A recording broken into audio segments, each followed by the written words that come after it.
주신 복된 소식이 우리 드림 성도들의 마음과 삶 속에 가정 가운데 늘 함께하기를 주님의 이름으로 축원합니다. 아멘. 오늘은 성탄 감사 예배입니다. 그래서 성탄절에 맞춘 말씀 나누는데요. 제목은 의로운 자를 위한 임마누엘이라는 제목으로 삼았습니다. 제목 같이 읽어볼까요? 의로운 자를 위한 임마누엘. 여러분, 이 메리 크리스마스를 일본말로 뭐라고 하는지 아십니까? 메리 구리수 마수. 진짜예요. 농담 아니고. 예.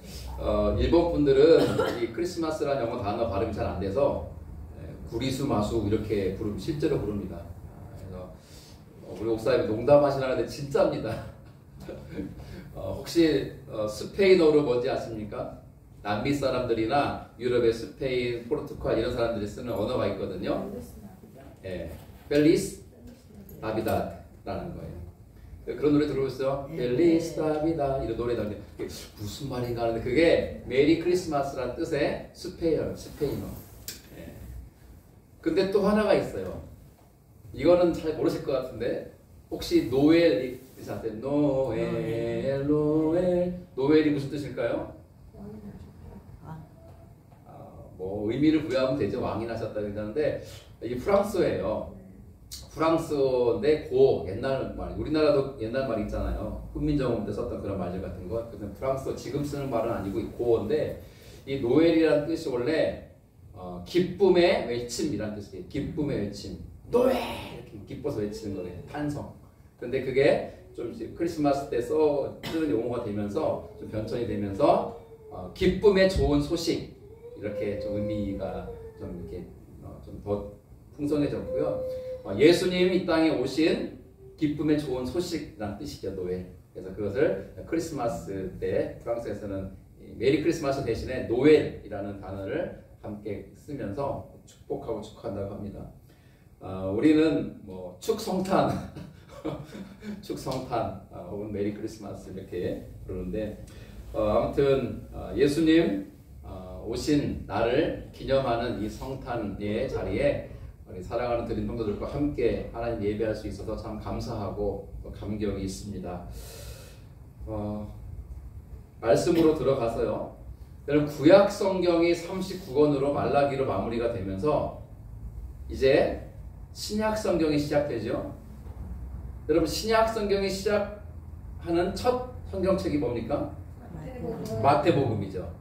그러니까 마태복음은 신약 성경의 문을 여는 첫 관문이에요. 이 구약의 어마어마한 역사가 딱 닫히고 신약 시대의 문이 열리는 그 첫 성경이 마태복음. 근데 그 마태복음을 시작하는 1장 1절은 어떻게 시작되고 있을까요? 같이 읽죠? 아브라함과 다윗의 자손 예수 그리스도의 계보라. 예수 그리스도의 계보가 뭐죠? 족보예요, 족보. 예수 그리스도의 족보로부터 마태복음을 시작하고 신약성경을 시작합니다. 근데 예수님의 족보를 말하면서 이 1절에 담긴 세 가지 중요한 개념이 있어요. 첫 번째는 뭡니까? 예수는 아브라함의 자손이다라는 거예요. 아브라함은 우리가 흔히 뭐라고 부르죠? 믿음의 조상이라 불러요. 왜냐하면 아담으로부터 시작되어진 원 역사 가운데 선악과를 따먹는 죄를 지므로 말미암아 에덴 동산에 쫓겨난 그들은 하나님과 하나님을 떠난 채 죄악된 삶을 살잖아요. 그런 건 하나님은 시대마다 의로운 자를 일으키셔서 하나님의 구원의 역사를 이어오십니다. 그런 가운데 하나님이 이제는 과거의 역사를 마무리하고 새로운 역사를 시작하시면서 한 사람을 들어 쓰시는데 그가 바로 아브라함이에요. 그러니까 아브라함을 통해서 새로운 하나님의 역사가 진행되어 가는 거죠. 그래서 아브라함은 믿음의 조상으로 유대인들도 우리 기독교인들도 동일하게 중요한 인물로 보고 있습니다. 그리스도는 누구인가? 첫째는 아브라함의 자손으로 와야 된다는 거예요. 두 번째는 누구의 자손이요? 다윗의 자손으로 와야 한다. 다윗은 왕 중의 왕이죠. 성군이죠. 이스라엘을 대표하는 왕은 다윗입니다. 다윗 시대부터 역사가 새롭게 또 쓰여지죠. 그래서 다윗의 후손으로 와야만 그리스도예요. 세 번째, 그 그리스도가 누군가? 예수라는 거예요.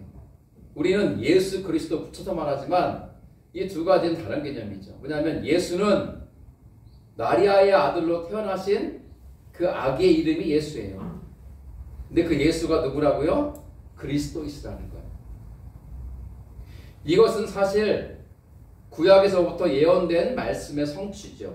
그래서 2절은 이렇게 연결됩니다. 같이 읽죠. 아브라함이 이삭을 낳고 이삭은 야곱을 낳고 야곱은 유다와 그의 형제를 낳고 이 네 명의 인물은 기억할 필요가 있죠.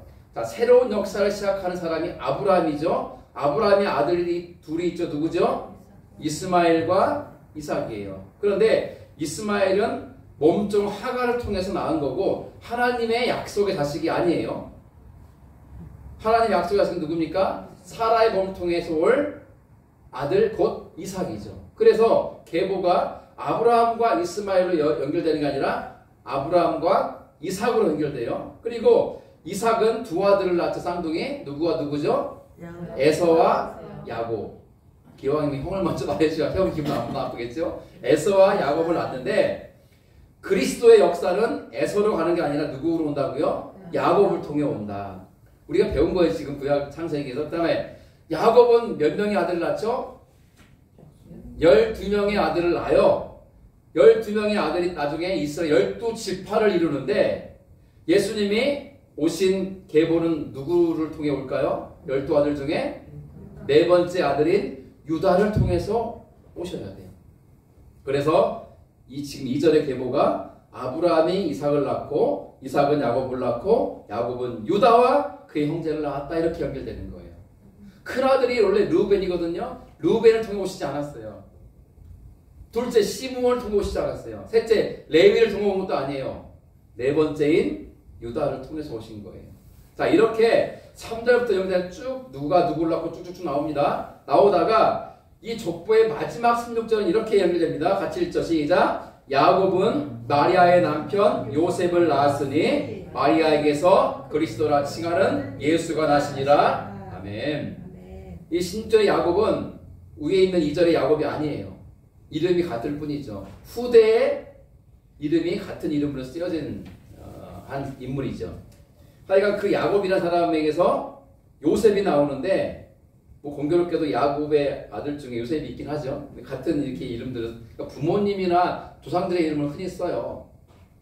하여간 이 야곱이라는 후대에 있는 또 이 동명이인이죠. 다른 이제 인물이 후손 중에 하나가 아들을 낳았는데 그 아들의 이름이 여러 아들 중에 하나가 요셉이라는 거예요. 근데 그 요셉은 누구냐면 마리아의 남편이라고 설명합니다. 그리고 이 마리아에게서 그리스도라 칭하는 예수가 나시니라. 이렇게 계보가 이어져요. 이게 마태복음을 시작하고 신약성경의 문을 여는 첫 이 관문과 같은 매우 중요한 계보를 말해주고 있는 거예요. 여러분 갑자기 예수님이 짠 나타나서 나 그리스도야 라고 하신 게 아니라 구약에서 말씀하신 예언의 말씀을 따라서 아브라함의 후손으로 오시고 다윗의 후손으로 오시고 그리스도로 오신 예수. 그 예수의 부모는 요셉과 마리아이고 마리아의 몸을 통해서 그리스도라 칭하는 예수가 나셨다. 이 선언과 선포와 함께 마태복음이 시작되고 신약성경이 열려지고 있습니다. 오늘 본문은 18절이죠. 어떻게 시작됩니까? 같이 읽죠. 예수 그리스도의 나심은 이러하니라. 그의 어머니 마리아가 요셉과 약혼하고 동거하기 전에 성령으로 잉태된 것이 나타났더니. 이제 18절부터 예수 그리스도 나심의 이야기, 즉 예수의 탄생 기사를 서술합니다. 자, 등장인물이 둘입니다. 하나는 마리아이고 또 하나는 요셉입니다. 마태복음은 누구에게 이 초점을 맞추고 있냐면 요셉에게 초점 맞추고 있고요. 누가복음의 탄생 기사에서는 마리아에게 초점 맞추고 있습니다. 하여 오늘 우리는 요셉이라는 한 인물을 주목해서 보고자 합니다. 왜냐하면 왜 요셉을 통해서 그리스도라 칭하신 예수가 오신 걸까 하는 의문 때문에 그렇습니다. 약혼한 상태다. 혹시 여기 계신 분 중에 약혼한 다음에 나중에 결혼하신 분 계십니까? 아, 우리 권사님. 약혼하시고 얼마 만에 결혼하셨어요? 봄에 약간 가을에 아, 그렇군요. 봄에 약혼하시고 가을에 결혼하셨으니까 한 이게 시간 차이가 한 6, 7개월 나을 것 같네요. 그죠? 이렇게 봄에 하시고 가을에 했으니까. 저희 부모님은 이제 언제 했을까요? 저희 부모님은 좀 일찍 하셨던 것 같아요. 일찍. 약혼을 일찍 하시고 결혼은 좀 제가 정확하게 기억 안 나는데 최소한 1년은 훨씬 넘은 것 같아요. 약혼을 하시고 결혼식을 후에 하셨죠. 마찬가지로 요즘은 그렇게 결혼식을 거의 하지 않지만 예전에는 약혼을 하고 결혼을 하는 것이 일반적인 결혼의 풍습이었어요. 그래서 약혼을 하면서 이 결혼할 신랑 될 남자와 신부 될 여자가 결혼을 약속한 거예요. 부모님들에 의해서. 그죠? 그러면 양가 부모와 양가는 이 결혼식을 함께 준비합니다. 그 기간에. 잔치 준비도 하고 결혼 생활 준비도 하고 여러 가지 준비합니다.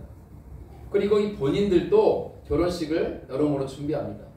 특별히 언행을 심사를 단정히 하고 정결히 하죠. 약혼하기 전에는요, 아이 때는 어때요? 막 까불고 놀잖아요. 까불고. 남녀가 별로 차이가 없잖아요. 동네 친구들은. 여러분들 동네 친구들 있으십니까? 남녀 친구들. 남녀가 솔직히 없잖아요. 그냥 막 욕 섞어가면서 욕하고 지금도 막 만나잖아요. 보면은 막 싸워서 욕하는 게 아니라 그냥 친구끼리 욕하는 거예요. 야, 이 뭐뭐야, 야, 막 뭐뭐 XX야 하면서 욕하면서 막 친해요. 그러면 여자애가 이 XX야 하면서 또 부르고 보면은 친구들끼리 이렇게 지내요. 까불고 지내고 놀면서 지내고. 그런데 그렇게 어제까지는 우리 같이 막 욕하면서 지냈던 친구인데 오늘 약혼식을 했어요. 그럼 오늘부터는 약혼한 남자 여자는 어떻게 이제 앞으로 생활해야 돼요? 친구들하고 이 XX 저 XX 욕하면서 까불고 놀고 막 이 말뚝박기 같은 거 하고 놀면 안 돼요. 이제는 조신하게 몸과 마음을 좀 정결히 하고 결혼식을 위한 준비를 해야 되는 거예요. 그게 맞지 않습니까? 결혼식 하기로 약속해놓고도 약혼하고도 계속 이 여자로서 동네 남자애들하고 어울려 놀고 그러면 되겠어요? 안 되겠어요? 안 되죠. 그러니까 약혼하기 전까지는 괜찮다니까요. 약혼하기 전까지는 막 머리 쪼르고 말뚝박기 하고 막 씨름하고 남녀가 하는 거 없어요. 친구니까. 근데 약혼을 딱 했으면 그때부터는 결혼할 남편을 생각해야 되고 결혼을 준비하기까지 몸과 마음을 다섯번씩 준비해야 되는 거죠. 남자도 마찬가지죠. 약혼식 하기 전까지는 동네 여자들하고 막 그냥 농담도 하고 막 지냈지만 이제는 결혼을 준비하기 위해서 그렇게 하면 안 되는 거죠. 그러나 약혼했다고 해서 사실 결혼한 사이는 아니죠. 아직은. 약혼하고 동거하면 안 되잖아요. 약혼하고 결혼식을 할 때까지 조신하게 서로 각자 지내는 거죠. 그래서 보면은 마리아와 요셉이 약혼했다고 그랬어요. 그리고 동거하지 않았다고 그랬어요. 그죠? 아니 동거하지 않죠. 결혼한 다음에 동거하니까. 그러니까 지금 약혼한 상태인 거죠. 그런데 어느 날 이 요셉의 귀에 약혼 여인 마리아가 아기를 가졌다. 임신했다는 소식을 듣게 된 거예요. 여러분이 요셉이라면 어떤 마음이 드시겠어요? 권 집사님이 요셉이라면 어떻게 하시겠습니까? 그만둘 것 같아요. 네, 그만둬야죠. 아니 저도 그럴 것 같아요. 이 집사님 어떠실 것 같으십니까? 약혼한 여자가 딴 남자의 애를 뱄대요. 그 소식을 내가 들었어요. 어떻게 하시겠어요?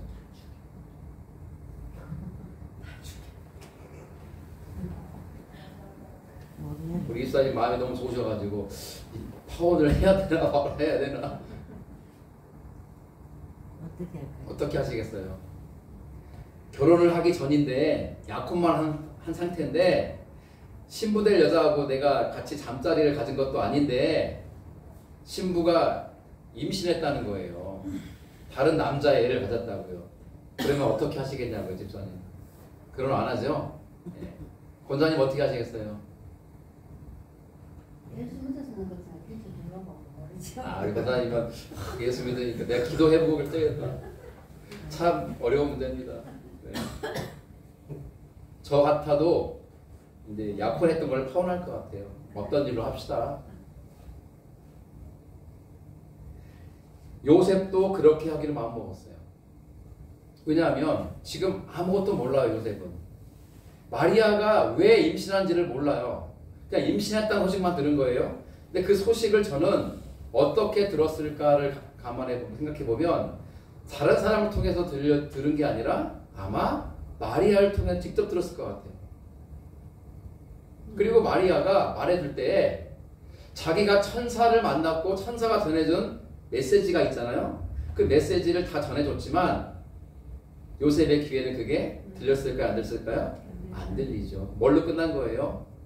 오빠 나 임신했어. 이 말에 끝난 거예요. 뭐라고라? 나는 네 손도 잡은 적이 없는데 애를 가져? 그 충격 속에 그 다음에 마리아가 해준 얘기가 귀에 들어올 리 없죠. 내가 가진 얘기는 이래서 저래서 내가 남자를 모르는데 남자랑 잠자리를 갖고 생긴 애가 아니고 잠깐 얘기를 다 해도 지금 요셉의 귀에는 그게 안 들려요. 그리고 이제 요셉은 고민에 빠집니다. 이 일을 어떻게 하면 좋노? 19절을 보면요. 요셉이 어떻게 반응하는지 나옵니다. 같이 읽죠. 그의 남편 요셉은 의로운 사람이라 그를 드러내지 아니하고 가만히 끊고자 하여. 요셉을 가리켜 의로운 사람이라고 설명을 하면서 그가 두 가지를 하는 것을 보게 돼요. 첫째는 그를 드러내지 아니했다. 그래서 그를 누굽니까? 마리아죠. 이게 무슨 말인가? 동네 사람들 나랑 약혼한 마리아가 애를 가졌어 하고 떠벌리거나 드러내지 않았다는 거예요. 사람들에게 알리지 않았다는 거예요. 그러나 알릴 수도 있어요. 왜? 열받으니까, 괘씸하니까, 화가 나니까. 나하고 약혼을 해놓고 감히 다른 남자 애를 배? 안 그러겠어요? 사람들에게 막 동네방네 얘기하면서 이 일을 크게 만들 수가 있어요. 그럼 어떻게 될까요? 마리아는 얼굴을 들고 살 수가 없죠. 마리아만 그렇습니까? 마리아의 친정 부모도 얼굴을 들고 살 수가 없어요. 친정 부모가 그러니까 마리아의 형제 자매도 얼굴을 들고 살 수가 없고 마리아의 이 가족들은 다 그 동네에서 살 수가 없어요. 이사를 하든지 해야지 이거. 그뿐이 아니죠. 여러분 처녀가 임신해도 할 말이 있다는 우리나라 말은 있지만 유대 나라에서는 안 통해요. 조집사님, 유대 법에 따르면 처녀가 임신하면 어떻게 할까요? 돌로 쳐 죽입니다. 그럼 그 사건 기억하세요? 간음한 여인이 잡혀가지고 끌려왔잖아요. 예수님 앞에. 그때 사람들이 손에 뭘 들고 왔어요? 돌 들고 왔어요. 뭐 하려고? 쳐 죽이려고. 그게 유대인들이 가진 율법이에요. 임신은 고사하고 처녀가 다른 남자와 잠자리를 가졌다는 것이 드러나면 애를 갖고는 둘째치고 잠자리 가진 자체로 돌로 쳐 죽이는 것이 율법이에요. 그런데 임신을 해서 애를 가졌다면요, 변명의 여지가 있어요, 없어요? 없어요. 그냥 죽임당하는 거예요. 이 사실을 요셉이 너무나 잘 알고 있었어요. 율법을 모를 리가 없죠, 요셉이.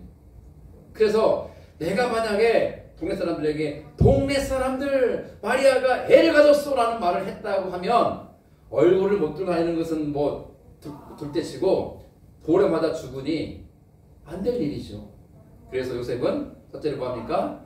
마리아의 임신 사실을 사람들에게 얘기하지 않고 드러내지 않아요. 두 번째는 그가 어떻게 합니까? 파란색 글씨 뭐예요? 가만히 끊고자 하여. 이게 무슨 말이에요? 예, 약혼한 거를 이제 파혼하기로 한 거예요. 우리 결혼하기로 했던 거 없던 일로 하자고 이제 약속했던 관계를 끊는 거예요. 그런데 이 단어가 눈에 들어와요. 가만히 끊고자 했다. 가만히라는 것은요, 남들에게 알리지 않고 조용히 은밀히 했다는 뜻이에요. 왜 그랬는지가 진단이 되죠? 앞에와 같은 얘기 상황이에요.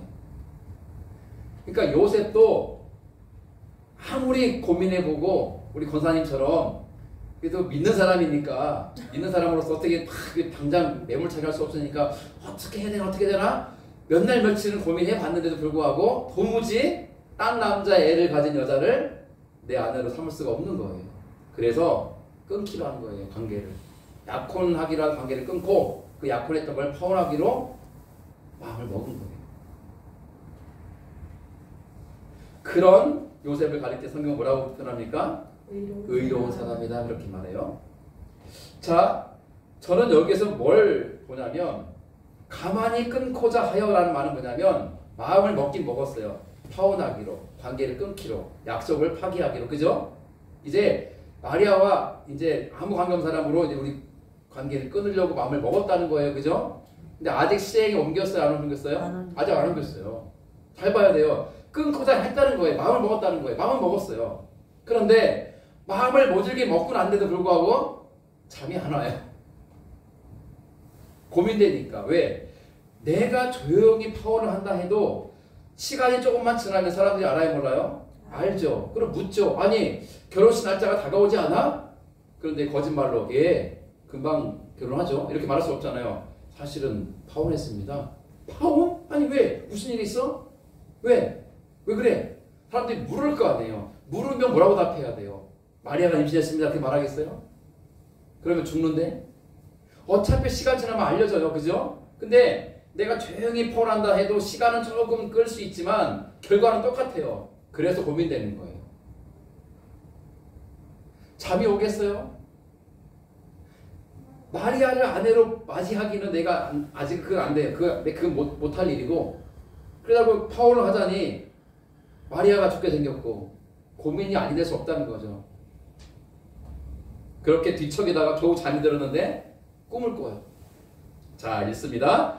이 일을 생각할 때에 주의 사자가 현몽하여 이르되 다윗의 자손 요셉아 내 아내 마리아 데려오기를 무서워하지 말라. 그에게 잉태된 자는 성령으로 된 것이라. 아들을 낳으리니 이름을 예수라 하라. 이는 그가 자기 백성을 그들의 죄에서 구원할 자이심이라 하니라. 보세요. 이 일을 생각할 때에 아직 한 게 아니에요. 파혼한 게 아니에요. 마음은 먹었어요. 이제 약혼했던 걸 파혼하자. 그래 끝내자. 아 진짜. 그런데 마음을 모시게 먹었지만 고민되는 거예요.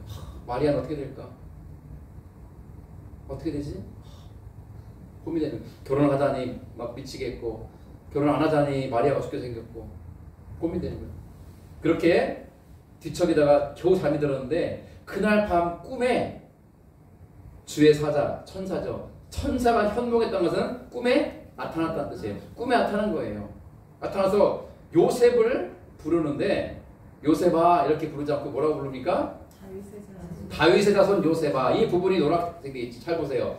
다윗의 자손 요셉아 이렇게 부른 이유가 뭘까요? 예, 요셉이 다윗의 자손인 건 맞죠? 사실이에요. 그러면 요셉아 너는 다윗의 자손이야 라는 것을 상기시켜주기 위한 것이기도 하겠지만 그것만이 전부가 아닐 겁니다. 네, 맞아요. 요셉아 너 다윗의 자손 맞지? 그리스도가 누굴 통해 온다고 그랬어? 다윗의 자손 통해 온다고 그랬지. 다윗 자손 가운데 하나인 너를 통해서 그리스도가 올 거야. 이 말을 하기 위해서 그에게 구약의 예언의 말씀을 상기시켜 주기 위한 이유에서 다윗의 자손 요셉아라고 부른 것으로 보여져요. 이거 다른 거 아니에요? 이렇게 최용길 집사님하고 부르는 거하고 대구 드림교회 성도이신 최용길 집사님 이렇게 부르는 거하고 다릅니까? 같습니까? 어떻게 다릅니까? 여러분? 그냥 앞에는 여러 교회 집사님 중에 한 분처럼 이렇게 들려지잖아. 최용길 집사님 하면은. 그런데 앞에 딱 정해주는 거예요. 대구 드림교회 성도이신 최용길 집사님. 무게감이 다르죠. 그 대구 드림교회 얼굴이죠, 얼굴. 저를 포함한 우리 모두가 다 드림교회 얼굴이에요. 이영 집사님이 지나다가 에이 하고 침 받을 것 같았어요, 가래침을. 그 사람들이 이영식이라는 사람이 침뱉었구나가 아니라 대구 드링크의 집사가 침뱉었구나 생각하는 거예요. 안다면, 모른다면 모를까. 제가 지나가다가 막 쓰레기를 버리고 막 마시던 막 음료수를 갖다 막 던져버리고 지나가면요, 저 사람이 버렸다라고 하겠지만 제가 이 교회 목사가 아는 사람이 그럴 거예요. 대구 드림교회 목사가 저렇게 했다고. 그럼 안 그럴 것 같으세요? 우리가 그만큼 책임이 있는 존재라는 거예요. 책임 있는 존재. 엄마들이 자식들을 혼낼 때요, 제 아내 이름 부를게요. 경아야! 이렇게 혼낼 때가 있고, 엄마가 문경아! 이렇게 부를 때가 있어요. 어때가 더 무서워요? 문경아. 왜? 문씨 집안의 경아야! 이렇게 부르는 거거든요. 저도요, 저희 아빠가 살릴 때 친구가 하면, 유친구 가면 깜짝 더 무서워요. 미국도 그래요. 미국도 엄마들이 애들 혼낼 때 풀네임이라고 그래요. 전체 이름을 다 불러요. 그러면 애들이요, 막 긴장해요. 엄마 진짜 화났다는 뜻이거든요. 그럼 사람이라는 그래. 나는 난 좋은 경이야. 아니요, 조씨 집안의 한 사람이고, 어머니의 딸이고, 또 아무개의 엄마이고, 아무개의 할머니고, 그리고 드림교회 집사. 그만큼 책임감과 막중함이 있다는 거예요, 나에게. 요셉에게 마찬가지예요. 요셉아라고 하는 게 아니라 다윗의 자손 요셉아라는 것은 너는 다윗의 자손이야 라는 것을 상기시켜준과 동시에 장차 하나님이 보내주시마 약속하신 그리스도 구원자는 다윗의 자손을 통해서 올 텐데 바로 너를 통해 올 거라는 거예요.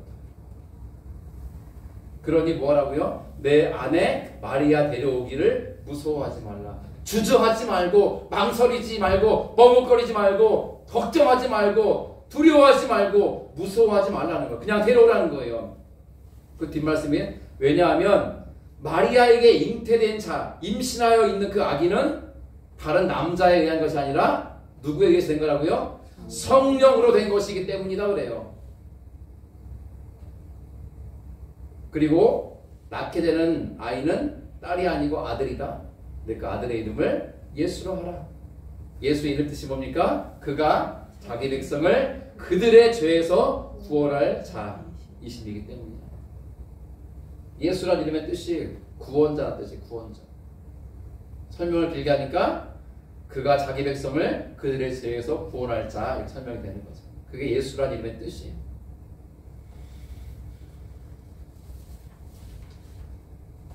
그러면서 이 천사가 무슨 이야기를 덧붙이는 줄 아세요? 자, 이어갑니다. 함께 읽죠? 이 모든 일이 된 것은 주께서 선지자로 하신 말씀을 이루려 하심이니 이르시되 보라 처녀가 잉태하여 아들을 낳을 것이요 그의 이름은 임마누엘이라 하리라 하셨으니 이를 번역한즉 하나님이 우리와 함께 계시다 함이라. 아멘. 구약 성경에서 예언되었던, 누가 예언했냐면 이사야가 있거든요. 이사야 선지자가 예언했던 말씀을 천사가 상기시켜줘요. 예전에 주 하나님께서 선지자로, 즉 선지자 이사야로 하신 말씀을 이루시려고 하신 일이다. 그 말씀이 뭡니까? 23절이죠. 보라 처녀가 잉태하여 아들을 낳을 것이다. 그의 이름은 임마누엘이라 할 것이다. 임마누엘은 번역하는 뭐라고요? 하나님이 우리와 함께 계시다는 뜻이다. 이 말씀이 어디 기록된가? 자, 같이 읽죠. 시작. 그러므로 주께서 친히 징조를 너희에게 주실 것이라. 보라 처녀가 잉태하여 아들을 낳을 것이요 그의 이름을 임마누엘이라 하리라. 아멘. 이 말씀은 구약 성경 이사야서 7장 4절에 나오는 말씀 그대로예요. 이 말씀을 그대로 천사가 상기시켜 주면서 요셉에게 말씀해줘요. 요셉은 이 말씀을 이미 알고 있다, 모르고 있다? 알고 있다. 유대인들은 어릴 때부터 회당에서 말씀 공부를 해요. 외우다시피 해요. 그래서 요셉도 이 말씀을 모를 리가 없어요. 알고 있어요. 그리고 모든 유대인들은 지금 로마의 압제를 받고 있기 때문에 식민지로 전락해 있기 때문에 자기들을 구원해줄 구원자로서 그리스도를 다 기다리고 있었거든요. 그 그리스도가 나를 통해서 온다는 거예요. 이 충격적이고 어마어마한 이 이야기를 천사로부터 들은 거예요. 자, 근데 여기서 우리가 기억할 게 있어요. 뭐냐면 처녀가 잉태하여 아들을 낳는다는 이 부분이에요. 저는 전에 그랬어요. 잘 모를 때. 왜 예수님은 아기의 몸으로 오신 걸까? 처음부터 이렇게 완성된 모습으로 오시면 더 멋지지 않았을까? 구름을 타고 천군천사를 대동해서 쫙 다들 보는 가운데 할 때 쫙 내려와서 멋지 빛나는 모습으로 내가 너희를 구원할 그리스도인이라 하고 나타나시면 더 그게 좋지 않을까? 사람들이 주목하게 되고 야 저분이 그리스도구나 하고 그분을 따를 수 있지 않을까 생각을 했어요. 근데 그거는 저의 처음 생각이었죠. 여러분 예수님은 반드시 아기로 오셔야 돼요. 왜 그럴까요? 사람의 모양으로 와 있는 게 중요한 게 아니고 진짜 사람이어야 되니까 그런 거예요. 구름을 타고 내려올 때 우리가 보고 있는 모습은 사람처럼 보여지는 외형이지만 사람이 아니시잖아요. 하나님의 아들이시잖아요. 그분은 하나님의 아들이시지 인간이 아니에요. 그렇게 보시면 그죠? 그런데 인간을 구원하려면 하나님의 아들 예수께서 뭐가 돼야 돼요? 완전한 사람이 돼야 돼요. 그러기 위해서 어떻게 돼요? 아기로 태어나야 돼요. 누굴 통해서? 여자의 몸을 태어나서 태어나야 돼요. 그런데 여자도 죄송하지만 이렇게 유효기간이 지난 분 말고 이미 결혼한 분 말고 남자를 알지 못하는 처녀를 통해서 와야 되는 이유가 있어요. 만약에요 마리아와 요셉이 지금 약혼한 사이잖아요. 곧 결혼을 한다고 보죠. 결혼한 다음에 두 사람의 결합, 두 사람의 성적인 관계를 통해서 임신했고 그 임신에서 첫째 낳은 아들이 예수라면요. 그 예수는 그리스도 될 수가 없어요. 그냥 요셉과 마리아의 아들일 뿐이에요. 그 아들이 장성해서 내가 그리스도야. 내가 십자가에 죽을 테니까 니들의 모든 죄를 사할 거야. 라고 주장한다 한들 그리할 수 있을까요? 없을까요? 없어요. 설명을 드릴게요. 사형수가 두 명, 사형수. 여러분 네란의 수계는 뭐 형이 먼저 와서 형이 사형이나 무기징역. 죽은 전두환 씨는 무기징역을 받았죠. 무기징역. 근데 김대중 씨가 꺼내줬죠. 특별 사면에서. 내란의 수계는요. 수계는 뭐 말이 무시무시한데 우두머리는 사형이나 무기징역이에요. 근데 사형수가 있어요.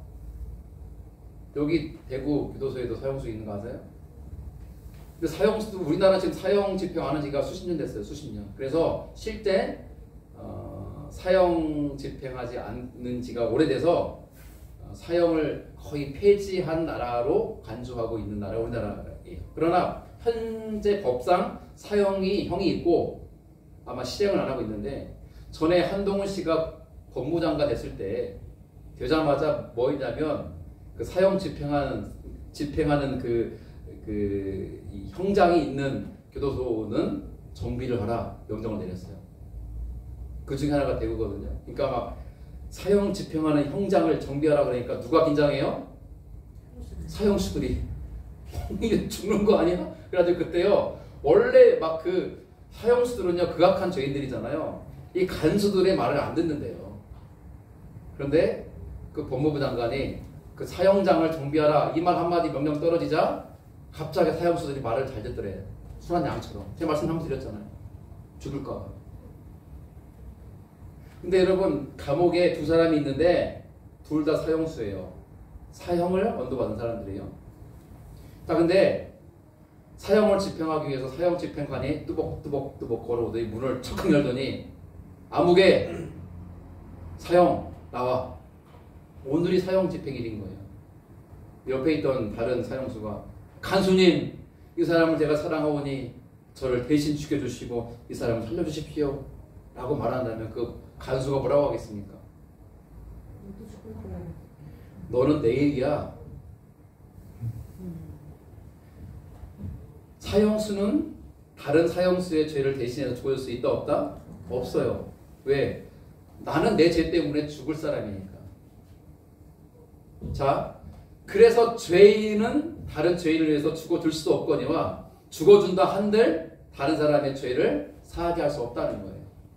내가 죽으면 내 죄로 인해 죽은 거지 그게 다른 사람의 죄를 위해 죽으면 안 된다는 거예요. 무슨 말인지 이해가 되세요? 우리 모두는 아담 이후로 모든 인간은 죄인으로 태어나는 거예요. 죄는 내가 뭐 나쁜 짓을 저질러서 죄인이 그런 죄가 그것은 죄의 행위인 거고요. 근본적인 죄, 원죄라 하잖아요. 그 죄가 우리를 죄된 생각을 하게 하고 죄된 말을 하게 하고 죄된 행동을 하게 만들어요. 그 죄악된 행동을 하게 만드는 우리 안에는 근본적인 죄가 있거든요. 그 죄는 뭐로부터 하면 하나님으로부터 관계가 단절된 상태에서 오는 거예요. 그 죄는 누구만이 사할 수 있는가? 죄값을 누가 치를 수 있는가? 죄 있는 존재는 절대 그 죄를 사할 수 없고 죄 없는 자만이 그 죄를 사할 수 있다는 거예요. 만약에 예수님이 요셉과 마리아의 두 사람의 결혼 관계를 통해서 태어나셨다면은 그분도 죄인이기 때문에 인류의 죄를 사할 수가 없잖아요. 그러면 예수님은 어떻게 와야 돼요? 완전한 사람이 돼서 오기 위해서는 여자의 몸을 통해서 와야 돼요. 아기의 몸으로. 그런데 남녀의 결합으로는 안 되죠. 그러니 누구를 통해서 와야 돼? 반드시 결혼하지 아니한 남자를 알지 못하는 처녀의 몸을 통해서 와야 돼요. 질문 드리죠. 동기형제. 딸이 셋이나 있으니까. 처녀가 남자를 모르는 처녀가 혼자 애를 낳을 수 있어요? 절대 없죠. 역시 유부남이 절대 없습니다. 절대 없어요. 권지사님 안 그러세요? 여자가 남자와 잠자리를 안 가졌는데 애를 가질 수 있냐고요? 없어요. 절대 없어요. 그런데 이건 징조라서 징조. 증거라고 증거. 무슨 증거? 모든 인류를 죄에서 건질 구원자로서 그리스도라고 하는 증거가 있다고 해서 뭡니까? 처녀가 잉태할 거다. 자, 이거는 인간이 할 수 있는 일이 없는데요? 없어요. 인간이 할 수 있는 일이 아니라는 거예요. 누가 할 수 있는 거야? 하나님만이 할 수 있는 일이에요. 전능하신 하나님만이 할 수 있는 일. 그 일을 통해서 잉태되어지고 그 일을 통해서 출산되어지고 그를 통해서 구속의 일을 이루시는 거죠.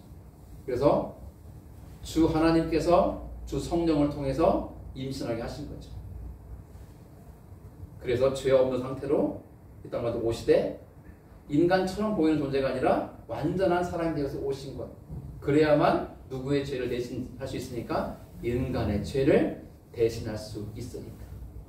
구약시대에 소나 양이나 염소를 잡아서 제사를 드리면 오늘까지 지은 죄는 내가 용서받을지 모르지만 제사가 끝난 다음부터 다시 또 죄를 짓는 죄나 내 안에 여전히 한 죄는 다시 또 제사를 지내야 되는 거죠. 등가의 원칙이 맞지가 않잖아요. 그러나 인간의 죄를 사하려면 인간의 죽음이 필요한데 죄 있는 인간의 죄는 여전한 죄이기 때문에 죄 있는 자의 죄를 살 수가 없어요. 고로 인간이 돼 죄 없는 인간만이 죄 있는 인간들의 죄를 대신할 수 있다는 것. 그래서 예수님은 처녀인 마리아를 통해서 오셨어야만 됐고 아기의 모습으로 완전한 인간의 모습으로 오셔야만 됐다는 것이죠. 그 이야기를 하나님이 천사를 보내서 요셉을 꿈을 통해 깨닫게 하고 알게 하신 거예요. 이제 마지막 24, 25절 말씀입니다. 같이 읽죠. 시작. 요셉이 잠에서 깨어 일어나 주의 사자의 분부대로 행하여 그의 아들을 데려왔으나 아들을 낳기까지 동침하지 아니하더니 다음에 이름을 예수라 하니라. 아멘. 요셉이 잠에서 깨어납니다. 그리고 주의 사자, 하나님 보내신 천사의 분부, 천사가 한 말 그대로 행하여 마리아를 찾아가고 마리아 아내로 삼고 자기 집으로 데려옵니다. 그리고 그 마리아가 임신한 상태잖아요. 아기를 낳을 때까지 잠자리를 갖지 않아요. 그리고 때가 되어서 아들을 낳았습니다. 이름을 뭐라고 지었습니까? 예수라고 짓습니다. 오늘은 성탄절입니다.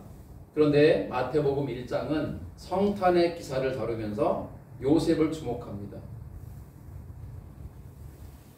우리가 믿음 생활을 하면서 가장 바라야 되고 소원해야 될 것이 무엇일까? 그것은 뭐 건강하고 평안하고 물질의 복을 또 사업이 잘 되는 자녀가 잘 되는 형통하는 이러한 소원을 아뢰는 것도 필요한 일이겠지만 정말 신앙인으로서 우리가 하나님께 바라야 될 것이 있다면 무엇일까? 그것은 우리 주 예수 그리스도가 내 마음 가운데 임하여 오시는 것이고 내 삶 한가운데 오시는 것이어야 한다는 것이죠. 왜냐하면 예수님이 내 마음 가운데 나의 주로 모심으로 들어오시지 아니한다면 우리는 결코 죄사함의 은혜를 입을 수 없을 뿐만 아니라 주님과 무관한 자로 살 수밖에 없다는 거죠. 여러분, 예수님과 무관한 자의 삶은 어떨까요? 여전한 어둠 속에 있는 거죠. 여전한 죄악 가운데 있는 거죠. 여전한 낙심과 시리 속에 있는 것이고 여전한 저주 가운데 있는 거예요. 그러나 그 예수를 내 마음에 모셔서 나의 주님 삼는다면 더 이상 우리는 어둠 속에 있는 자가 아니라 빛 가운데 있는 자요, 생명 가운데 있는 자요, 구원 가운데 있는 자요, 죄사함의 은혜를 입은 자요, 구속된 모든 상태에서 풀려 자유해진 자의 삶을 살 수 있다는 거예요. 여러분 요즘 마음이 어떻습니까? 기쁘십니까? 슬프십니까? 내 마음에 기쁨이 충만하고자 한다면 우리 안에 주님을 모셔야 돼요. 예수 그리스도를 나의 주님으로 모셔드려야 돼요. 그러면 그분으로 인하여 우리는 큰 기쁨을 얻게 될 거예요. 그 기쁨은 크리스마스 때 선물이야 라고 받은 선물, 받을 때는 기쁘지만 열어보면 실망하잖아요. 이거야? 하고. 그리고 아무리 좋아하는 선물도 며칠 지나면요 별로예요. 좋은 집 이사에 살아도 며칠 지나면 그냥 집에 불과한 것처럼 우리는 그래요. 기쁜 마음도 금방 사라져요. 하지만 예수님을 모심으로 그분이 주는 죄사함의 은혜와 기쁨을 누린다면 그 기쁨은 영원한 기쁨이라는 거예요. 때로 우리가 삶의 질고에 의해서 넘어지기도 하고 쓰러지기도 하지만 기뻐할 수 있고 찬양할 수 있는 이유는 뭐냐면 예수가 내 안에 함께 계시고 이 즐거운 과정에 불과하고 이 즐거움을 통해서 나를 연단하시고 세워가시는 주님의 뜻과 주님의 계획이 있음을 알기 때문이에요. 여러분 터널을 지나는데 터널 끝이 없다면 어떨까요? 절망적이죠. 그러나 터널에 들어가도 우리가 절망하지 않고 그 터널을 통과할 수 있는 이유는 터널의 끝이 있기 때문이에요. 고난은요 지나가기 마련이에요. 그러나 고난이 길어진 사람들은 낙심하고 절망합니다. 그러나 예수를 진짜 믿는 사람은 죄송하지만 결코 낙심하지 않습니다. 왜? 그 고난 속에 뜻이 있음을 알기 때문에, 그리고 나와 함께 하시는 임마누엘이신 예수님이 계심을 믿기 때문이에요. 그분이 나를 승리하게 할 것을 확신하기 때문이에요. 그래서 나는 슬픈 일 속에서도 잠시 슬퍼하지만 털고 일어날 수 있는 거예요.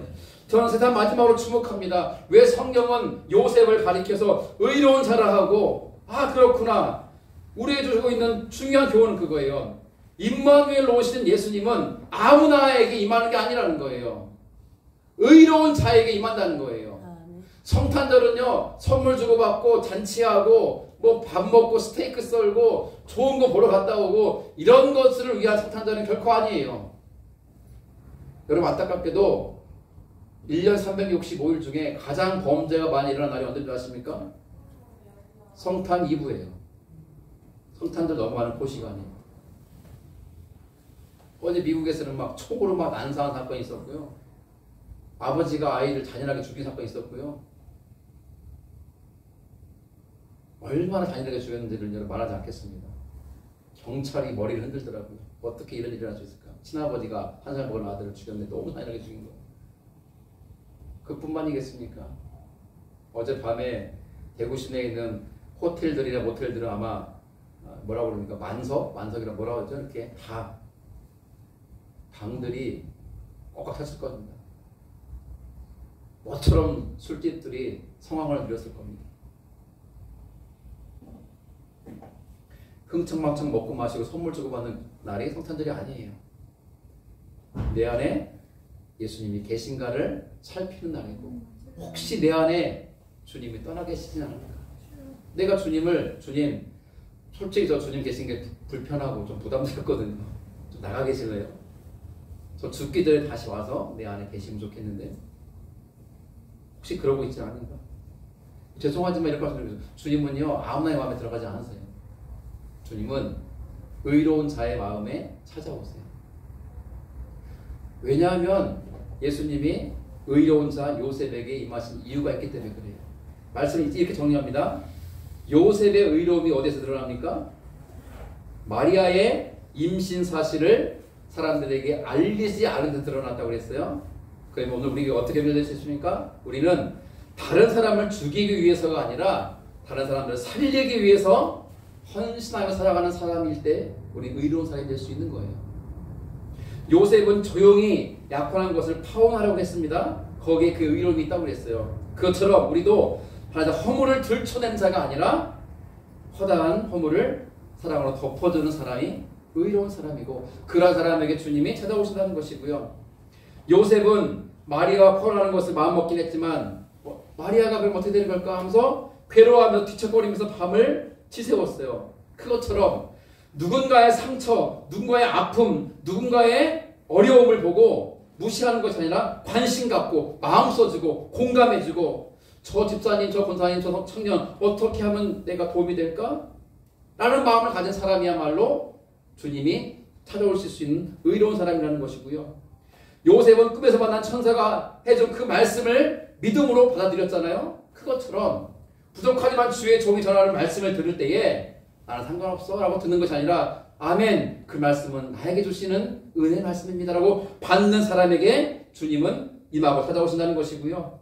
요셉은 꿈에서 깨자마자 망설이가 주저하지 않고 즉시 말씀에 순종하여 마리아를 찾아가서 아내로 삼고 데려왔던 것처럼 말씀을 들을 때에 머뭇거리지 않고 그 말씀에 순종하는 사람에게 예수는 임마누엘로 임하는 것이고 역사하는 거라는 거예요. 요셉은 아내 마리아가 아기를 낳기까지 동침하지 않았습니다. 그것처럼 우리는 다른 사람을 돌봐주고 감싸주는 사람이어야 되고 요셉은 아기를 낳았을 때 그 아기 이름을 자기 이름을 따서 요셉 주니어라고 하지 않고 예수라고 이름을 지었습니다. 왜 그랬습니까? 천사가 하나님의 뜻을 전해 듣거든요. 아들 낳으니 이름을 예수로 하라. 뭡니까? 철저하게 내 원대로가 아니라 하나님의 원대로 행한 거예요. 그 사람이 바로 의로운 사람인 거예요. 주님은 이 시대에 그러한 의인을 기대하고 계시죠. 저는 우리 드림교회 모든 성도들이 그러한 의로운 자가 되기를 축원합니다. 아멘. 그렇다면 그런 우리 마음속에 예수님은 임마누엘로 찾아오시고 역사할 겁니다. 하나님이 우리와 함께 하시다. 임마누엘. 2024년 성탄절을 맞이한 드림교회 성도 여러분 축하드리고 축복합니다. 여러분 마음속에 예수 그리스도가 거하시기를, 그 예수님을 나의 인생의 주님 삼고 주님의 인도하심을 따라 살아가기를, 그분을 통해 주신 놀라운 복과 은혜를 마음껏 누리며 살아가며 그 주님을 또한 증거할 수 있기를 우리 주 예수 그리스도의 이름으로 축원합니다. 아멘. 기도하겠습니다. 사랑하는 하나님, 참으로 감사를 드립니다. 2024년 성탄절을 맞았습니다.